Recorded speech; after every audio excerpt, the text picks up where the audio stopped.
السلام عليكم ورحمة الله وبركاته. اللهم صل وسلم وبارك على أفضل الخلق وعلى آله وصحبه أجمعين. أهلا وسهلا بكم حبايبي هنا في قناتي، قناة مطبخ سلوى. يا رب تكونوا بخير. النهاردة بقى هنعمل إيه؟ النهاردة هنعمل مخلل البصل. مخلل البصل ده من المخللات الحلوة جدا جدا جدا، وغالية جدا في السوبر ماركت بتتباع. فأنا متعودة دايما بعملها في البيت، بتبقى حلوة قوي قوي. ودايما بحب أكلها بقى جنب الأكل، بالذات الجبن بعشقها مع اللانشون، مع الجبنه البيضاء، الجبنه الرومي. حلوه جدا مع الجبن. جبنه الفلامنك بتبقى جميله قوي قوي مع الجبن. فانا دايما كده باجي كل فتره كده في الخزين بتاع البصل بتاعي، بفضل كده بعمل له زي جرد كده، بطلع منه ايه الحجم البصل اللي انتوا شايفينه ده اهو. الحجم الصغير ده اسمه بيبقى بصل قوارمه. ده بيستخدم في الطواجن وبيستخدم في المخللات اهو. بصوا كل فتره كده بطلع ايه من كميه البصل اللي عندي، حبه قد دول كده زي ما انتوا شايفين. بصوا حجمها، حجم صغير خالص ده، وبروح ماسكاه مخللاه. بيبقى عندي بقى في التلاجة اي وقت عايزه اكل مثلا حبه بطاطس، حته لانشون، حته جبنه، وعايزه احدق جنبها كده، بطلع حبه المخلل دول البصل وايه بحطهم جنب الاكل. بيبقوا حلوين جدا جدا، وبيبقى حاجه نظيفه انت ضمنها انت عاملاها ازاي في البيت. بصوا بقى، مخلل البصل دوت لما بتيجي تعمليه بيتعمل بالقشره بتاعته، بس مش بيتخلل بيها. فهنروح دلوقتي بقى على البوتاجاز هنشوف هنعمل ايه دلوقتي مع بعضينا، وهنشوف عملنا البصل بتاعنا ازاي. بصوا بقى يا حبايبي، معايا هنا حله كده على البوتاجاز اهي بتغلي، فيها ميه، حاطه فيها شويه ميه كده حلوين. بنزل بقى بالبصل بتاعي بقشره كده زي ما انتم شايفين اهو. احطه كده، انا مش عايزاه يستوي، انا عايزاه ياخد غلوه وهو بالقشر بتاعه كده بالظبط زي ما انتم شايفين كده. ياخد معايا غلوه كده محترمه، غلوه واحده بس، وهقلبه كده اديله تقليبه مع الميه المغليه اهو. يعني قيمه دقيقه كده بالظبط او دقيقتين بالكتير، هتسيبوه ياخد غلوه كده، وبعد كده بقى هنطلعه من النار. هنشوف بقى هنعمل فيه ايه مع بعضينا وانا معاكم دلوقتي. بس ايه مش هطول بقى عليكم الفيديو، هسيبه لما يغلي وهصفيه من الميه السخنه ديت واوريكم بقى هنعمل فيه ايه بعد كده. بصوا بقى يا حبايبي، خلاص اهو انا طفيت عليه النار. بصوا غلي كده، خد غلوتين. بصوا الشكل بتاعه اهو. هطلعه بقى على ميه ساقعه تحت الحنفيه وهوريكم بقى هنعمل فيه ايه مع بعض. بصوا بقى يا حبايبي، البصل معايا اهو. بصوا بقطعه كده من تحت ومن فوق كده، بس بسيب الحته دي بتبقى ناشفه اهي يا دوبك، بس بشيل العروق بتاعته وبخليه بيبقى ناشف كده زي ما انتم شايفين. بصوا بياخد بس غلوه واحده بس وبقفل عليه. معايا بقى ايه بقى اهو محلول التخليل بتاعنا، او محلول اللي احنا هنعمل فيه البصل. معايا دي كوبايتين ميه مغليه وسايباها لحد ما بردت تماما. بصوا بردت خالص اهي، وحط عليها معلقه كبيره من هريسه الشطه. بصوا يا جماعه، انا لما بعمل المخلل بغلي ميه وبسيبها تبرد تماما علشان المخلل بتاعي ما يعملش ريم، او يبقى عامل من فوق طبقه عفنه كده او يتهري معانا. وفي نفس الوقت الميه المغليه دي بتخلي المخلل بتاعنا يمسك نفسه ما يتهريش. تمام.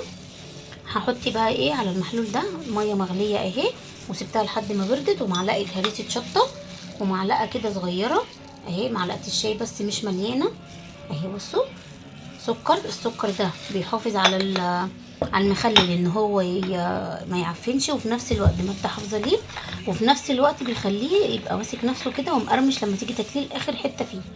ماشي. ومعانا هنا ايه، معانا ملح بقى، هنحط ملح. هنحط بقى الملح ايه 3 معالق كبار كده او 4 حسب بقى الملح بتاعك. بصوا 1، ادي 2، ادي 3. هندوب بقى الملح بتاعنا كويس جدا، ونشوف الملح بتاعنا اذا كان بقى حادق ولا اذا كان دلع. لو دلع نحط له شويه ملح تاني، والملح اللي هو معقول ما يبقاش حادق طبعا. ولو حادق نزود شويه ميه بساط على الميه ديت، بس ميه تكون مغليه وسايبينها لحد ايه ما بردت. وبصوا معايا معلقه خل كده برده كبيره اهي. بصوا اهي معلقه واحده بس كده اهي، ما نكترش الخل فيه عشان الخل بيهري المخللات. تمام اهو. بصوا بقى هدوب كده الملح بتاعي كويس جدا، وهعبي بقى مع البصل بتاعي في البطرمان. ومعايا فلفل اهو احمر فلفل اخضر اسفه. طبعا الفلفل ده بتاع التخليل، حلو جدا. طبعا الايام دي دلوقتي الفلفل نازل حلو جدا بلدي زي ما انتم شايفين كده. بصوا حراق جدا جدا الفلفل ده. هعبي بقى البصل وهعبي الفلفل في البطرمان ونشوف بقى هنعمل ايه.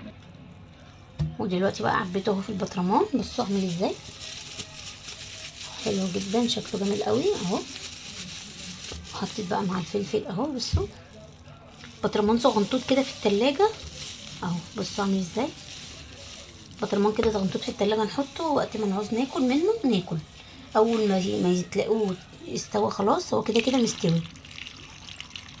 بس اول ما تلاقوا نفسكم خلاص هتاكلوا بقى منه، هتلاقوا طعمه خلاص بقى متخلل وزي ما تقولوا استوى خلاص، نعمل ايه بقى فيه؟ نحطه في قلب التلاجة ونيجي نطلع منه وندخله تاني التلاجة ونطلع منه بمعلقة، ما نمدش ايدينا فيه عشان ما يعفنش مننا ويعمل ريمة.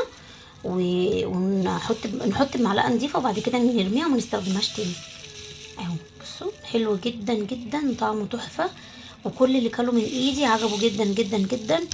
وعندي حماتي بتحبه جدا قوي، يعني بتحبه جدا جدا مني. وكل ما اعمله تقول لي طعمه جميل وبيعجبها جدا، وانا كل ما بعمل بطلع لها بصراحه. بس انا عامله بقى حبه صغننين بس، طبعا هدوقها برده منه عشان هي طبعا بتحبه. فبصوا اهو محلول النقع بتاعي انا عايزاه يغطي الايه، يغطي البصل. هقفل بقى عليه بطرمان، هقفل البطرمان كويس جدا، مش عايزه اي هوا يدخل فيه اهو. بصوا البطرمان حلو اهو، ما بيسربش ولا اي حاجه. بصوا ايه رايكم بقى فيه اهو. العشاق بقى المخللات بقى زي حالاتي كده والحوادق، قولوا لي ايه رايكم بقى فيه. بصوا حلو جدا. لو عجبكم بقى الفيديو ما تنسوش تعملوا لايك للفيديو واشتراك للقناه وتفعلوا الجرس وتختاروا الكل عشان يوصلكم مني كل جديد. واسيبكم في رعايه الله واقول لكم مع السلامه، وما تنسونيش بدعوه حلو من قلبكم.